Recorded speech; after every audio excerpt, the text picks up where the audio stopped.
In this video, I will show you how to build arrows in LEGO Fortnite. So let's jump straight into it. So to go ahead and build arrows, you can actually do this at your crafting bench. So if you go into your crafting bench and you just go across to this icon at the top that looks like an arrow, you're going to see you'll be able to build arrows. To go ahead and build arrows, you need 1 wood and 1 feather, and this is going to give you a total of 8 arrows.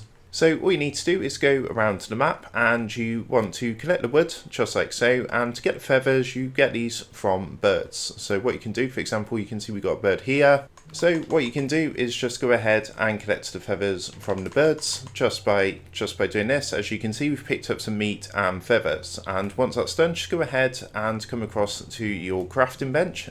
And then what you can do is use the crafting bench, go across to the arrow icon and press the button to start crafting your arrows. So that's how to go ahead and build arrows in LEGO Fortnite. I hope this quick tutorial did help you out today, and if this did help you out, I would really appreciate it if you was to consider dropping down below the video, leaving a like and also subscribing to the channel.